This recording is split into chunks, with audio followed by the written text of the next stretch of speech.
وہ زمانہ ختم ہو گیا کہ ہم ہر الزام جو ہے نا وہ انڈیا پہ لگا دیں گے کہ انڈیا سے فلاں کیا. ان کے تو خود لوگ وہاں سے پکڑے ہیں انہوں نے، جو امریکہ جو انڈیا کے جھنڈے راولہ کوٹ میں لگا رہے تھے اور اشتہار لگا رہے تھے کہ یہ ہم لگائیں گے، اس کے بعد انہوں نے اسی وقت ان کو پکڑ کے پھینٹی لگائی ہے. اور یہ خالصتاً تحریک جو ہے نا یہ عام لوگوں کی تھی، اس میں کوئی کسی نے فنڈنگ نہیں کی، یہ لوگ اپنی مدد آپ کے تحت نکلے ہیں. حسن نثار صاحب یہ پاکستانی قوم کو سمجھائیں، اور آپ بھی سمجھا سکتے ہیں، اور اسپیشلی آپ کا جو انداز گفتگو ہوتا ہے بڑا فیئر ہوتا ہے اور بڑا آپ کسی کو نہیں بخشتے. یہ اس پاکستانی قوم کو سمجھائیں، ان کے دماغوں میں بتائیں کہ یہ جو پالیسیاں ہیں ان کی وجہ سے یہ نفرت پھیلی ہے. اس میں کوئی انڈیا کا قصور نہیں ہے، کوئی کسی اور ملک کا قصور نہیں ہے. ہم ذرا سی بات ہوتی ہے تو وہ کہہ دیتے ہیں جی کہ انڈیا نے کر دیا، امریکہ نے یہ کر دیا. پہلے تو اپنے گھر کو سیدھا کریں، خدا کے لیے اپنے گھر کی خبر لیں. آپ کے گھر میں کیا ہو رہا ہے؟ آپ کی پالیسی کی وجہ سے آپ لوگوں کو بھیڑ بکریاں سمجھا ہوا ہے، کشمیریوں کو بھیڑ بکریوں سمجھا ہوا ہے. حسن نثار صاحب ان لوگوں کو سمجھائیں. اور حسن نثار صاحب نے ایک اور یہ بات کہی کہ کشمیریوں نے پورے پاکستان کو میسیج دے دیا ہے کہ اپنا حق کیسے لینا ہے. یہ لوگ اپنے حق کے لیے نکلے تھے اور انہوں نے حق لے کر دکھایا ہے. صرف اس میں جو ہمارے کشمیر کے سیاستدان ہیں ان پہ سو لعنت ہے، وہ عوام کے ساتھ نہیں کھڑے ہوئے. ورنہ ہر کشمیری، ہر درد دل رکھنے والا پاکستانی، ہر مظلوم پاکستانی وہ کشمیریوں کے ساتھ تھا. ایون کہ سری نگر اور جو گلگت بلتستان ہے وہاں سے لوگوں نے ان کی حمایت کی ہے. صرف یہ ہمارے نااہل، کرپٹ اور یہ لوٹے انہوں نے کشمیری عوام کا ساتھ نہیں دیا. اس کے بعد میں جناب نجم سیٹھی صاحب کا تجزیہ، میں نجم سیٹھی صاحب کا تو بظاہر اتنا فین نہیں ہوں، لیکن میں یہ سمجھتا ہوں کہ وہ صرف وہی بات کرتے ہیں جو ان کے مفاد میں ہو، اور ان کا جو اسپیشل ٹولہ ہے آپ لوگ سارے سمجھتے ہیں جو ان کے مفاد میں ہو وہی بات کرتے ہیں. پہلے ویڈیو دیکھتے ہیں کہ انہوں نے کشمیر کے لوگوں کے بارے میں اور کشمیر کے بارے میں کیا کہا، اس کے بعد پھر بات کرتے ہیں. عمران خان صاحب نے کہا وہ آرمی چیف کو کشمیر کے معاملے پہ خط لکھیں گے کہ فوج اور عوام کو آمنے سامنے نہیں ہونا چاہیے. تو اس کا مطلب ہے کہ ایک سیریس کنسرن آزاد بالکل کشمیر سیریس کنسرن ہے. میں آپ کو بتا دوں میری انفارمیشن کے مطابق جو کچھ کشمیر میں ہوا، اس کے جو فیصلے ہوئے ہیں وہاں، وہ اس میں کہنا نہیں چاہتا، جب چنگاری لگی ہوئی تھی، میں نہیں کہتا جل رہا تھا، وہ تو پھر انڈین ایجنٹس کہتے ہیں، چنگاری لگی تھی، ایک سپارک تھا. اس کا کیا مطلب ہے؟ اس کا یہ مطلب ہے کہ فیصلے کہیں اور ہوتے ہیں اور کچھ لوگوں کو تو پتہ بھی نہیں ہوتا کیا فیصلہ ہوا. ہاں، وٹ انہوں نے 18 امینڈمنٹ کا ریزن دیا کہ اس کے بعد کشمیر کے معاملات الگ ہیں، جو انہوں نے ایکسپلینیشن دی جب ان سے کہا گیا. کشمیر کے معاملات الگ وقت کوئی نہیں ہے. اچھا، Kashmir is not an autonomous thing. سارا سینٹرل گورنمنٹ اور فرینکلی اسٹیبلشمنٹ فیصلے کرتی ہے کشمیر کے بارے میں، بیکاز سب سے زیادہ سابوٹاج انڈیا کی جو ہے وہ اس علاقے میں ہے، تو وہ نیشنل سیکیورٹی کا ایشو بن جاتا ہے. اس لیے اسٹیبلشمنٹ بڑا کڑی نظر رکھتی ہے کہ وہاں کیا ہو رہا ہے، کیا نہیں ہو رہا، کس کو آنا ہے، کس کو نہیں آنا، تاکہ ہاتھ سے نہ نکل جائے، کوئی ایسی بات نہ ہو کہ کوئی سازش شروع ہو جائے وہاں ملک کے خلاف. تو مگر یہ ہے کہ اب بلوچستان میں بھی آپ کو اسی قسم کا مسئلہ آپ کو نظر آ رہا ہے. اب پہلے آپ کو فاٹا میں بھی آ رہا تھا نا، اور ابھی ختم نہیں ہوا. وہ ابھی بھی وہاں وہی نعرے لگتے ہیں جو پہلے لگتے تھے. میں تو ریپیٹ بھی نہیں کر سکتا وہ نعرے. اور اب آزاد کشمیر میں یہ بات شروع ہو گئی ہے، کل کو گلگت میں شروع ہو جائے گی، پھر کہاں جائیں گے آپ؟ تو اس لیے میں سمجھتا ہوں کہ ہمارے جو حکمران ہیں انہیں سوچنا چاہیے کہ یہ اس وقت لڑائی جھگڑے نہیں ہونے چاہیے، راستے حل نکالنے چاہیے. اور اگر اپنی ذات کو اور اپنے پروفیشنل کریئر کو قربانی دینی ہے تو دینی چاہیے ملک کے لیے. ٹھیک ہے، جو محسن نقوی صاحب کہہ رہے ہیں کہ ہمسایہ ملک کے ساتھ تعلق نکل رہا ہے اس کشیدگی کا، وہ ثبوت دکھائیں گے. تو جلد انتظار کریں گے کہ اگر واقعی چنگاری کو وہاں آگ بننے میں مدد بھارت کی طرف سے مل رہی ہے تو سب کو پتہ چلنا چاہیے یہ بات بھی. لیکن دیکھیے میں آپ کو بتاؤں عائشہ، یہ عوام کنسپیریسی تھیریز نہیں اب مانتی کہ ہر چیز میں بھارت کا ہاتھ ہے. اس میں کوئی شک نہیں ہے کہ بھارت کی پوری کوشش ہے کہ آگ لگائی جائے، مختلف علاقوں کے اندر لڑائی جھگڑے کرائے جائیں. اس میں اسٹیٹڈ پالیسی ہے ان کی، اور ایویڈنس بھی ہے کہ ٹیررزم جو ہو رہی ہے اس کے پیچھے ایک جو ہاتھ ہے وہ ان کا ہے. مگر کیا یہ جو فوری طور پہ جو ہوا ہے وہاں، یہ اس میں کوئی ڈائریکٹ انٹرونشن ہے یا کوئی را کا ہاتھ ہے؟ میں نہیں سمجھتا. دیکھیے ان کے جو 10 ڈیمانڈز ہیں، پتہ نہیں کتنے لوگوں نے پڑھے ہیں. میں نے پڑھے ہیں. اچھا، ان میں سے 3-4 تو بڑے فیئر ڈیمانڈز ہیں. 1-2 ایسے ہیں جو کہ وہ پروپیگنڈا کے طور پہ کیے جاتے ہیں اور وہ ایک پروپیگنڈا پوائنٹ بنایا جاتا ہے. جو فیئر ڈیمانڈ ہے وہ یہی ہے کہ بیکورڈ ایریا پالیسی پہلے یہی تھی کہ بیکورڈ ایریا کو سبسڈائز کیا جائے. بجلی بھی سستی ملتی تھی, آٹا بھی سستا ملتا تھا.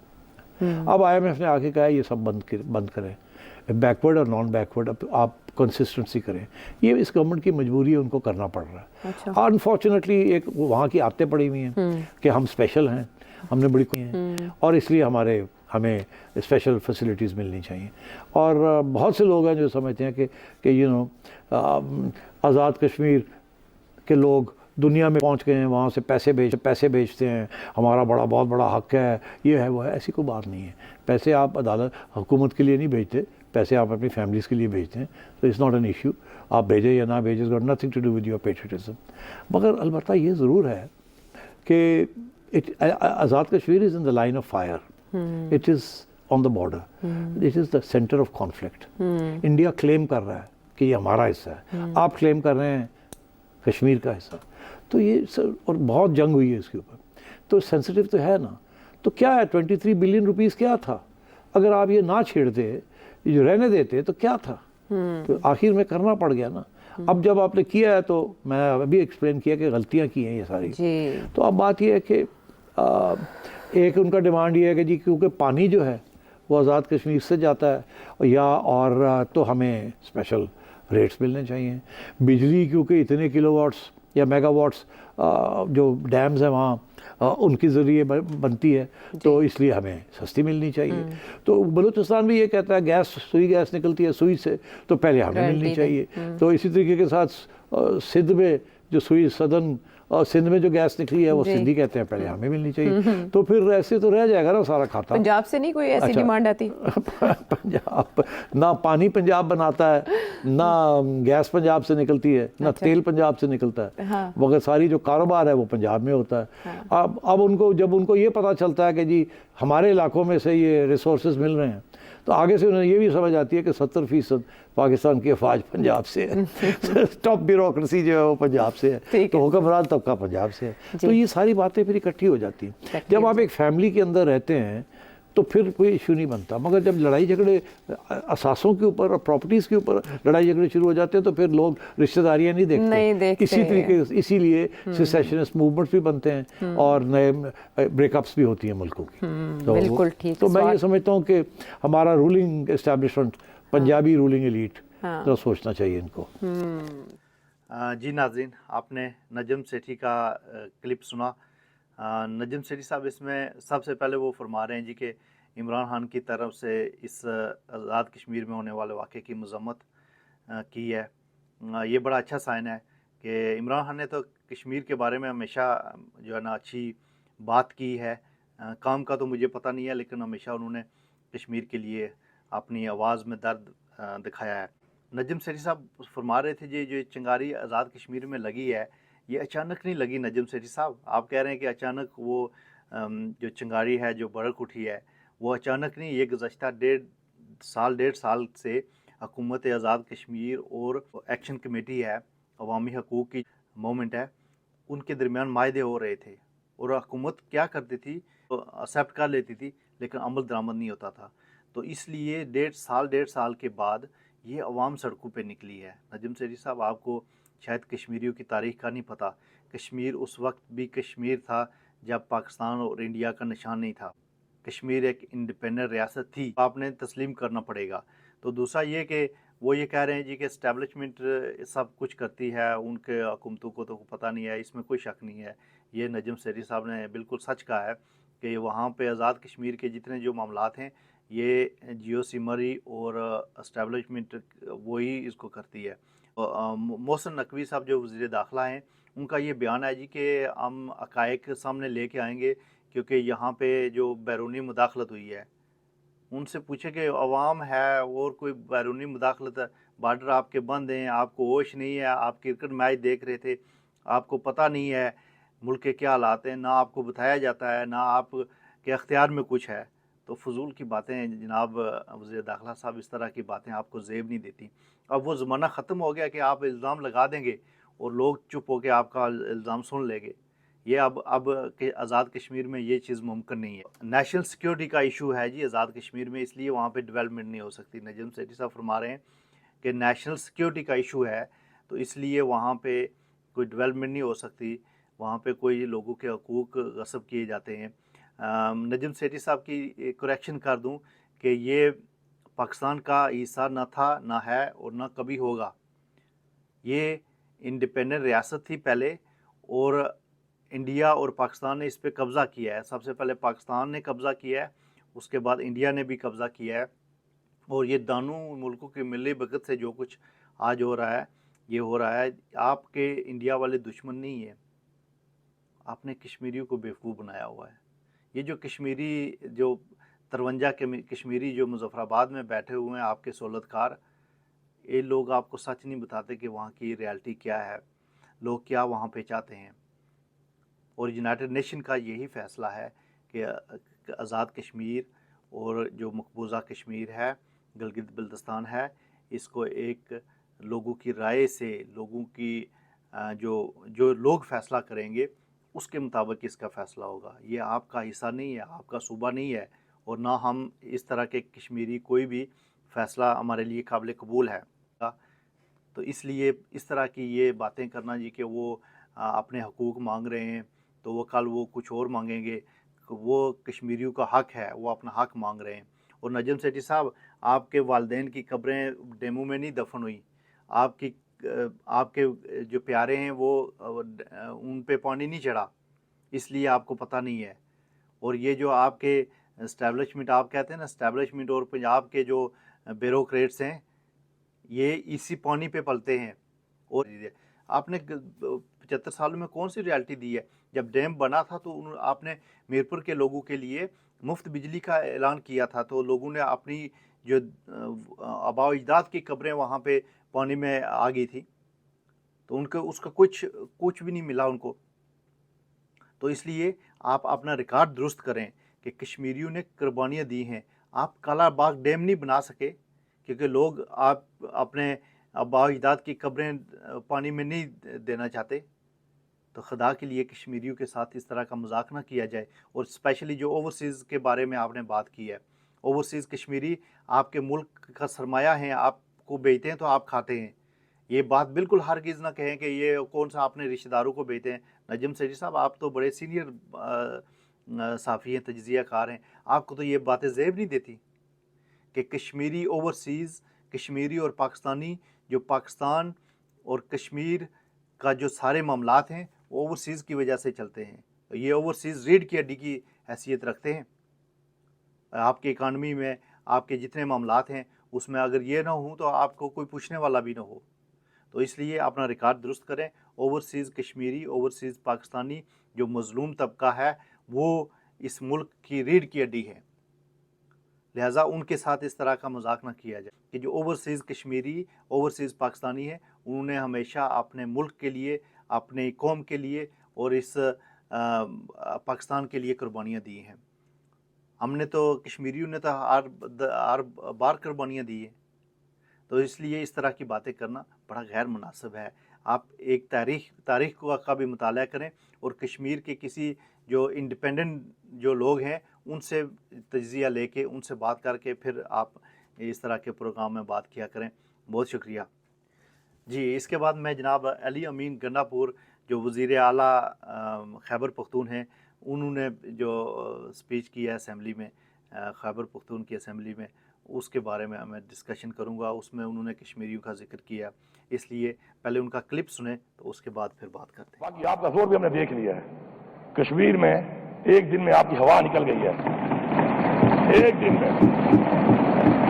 اور آپ کو پتہ ہے کہ میں جب منسٹر تھا کشمیر افیئرز کا تو ہر کشمیری مجھے کیا کہتا تھا کہ ہم پشتونوں کی اس لیے عزت کرتے ہیں کہ پشتونوں نے ہمارے ساتھ کشمیر کی آزادی کی جنگ لڑی ہے. جن کی آزادی میں ہمیں جنگیں لڑی ہیں, تم تو ان کے سامنے ہماری ہوا نکل گئی ہے. اگر ہم آ گئے تمہارا کیا حال ہوگا سوچو. جن کی آزادی میں ہم نے جنگ لڑی وہاں جا کر آج بھی شکریہ ادا کرتے ہیں, انہوں نے تمہاری ہوا نکال دی ہے. تو پھر جی ناظرین, آپ نے خیبر پختون کے وزیر اعلیٰ علی امین گنڈا پور کی جو اسمبلی میں سپیچ تھی اس میں کشمیر کا ذکر تھا.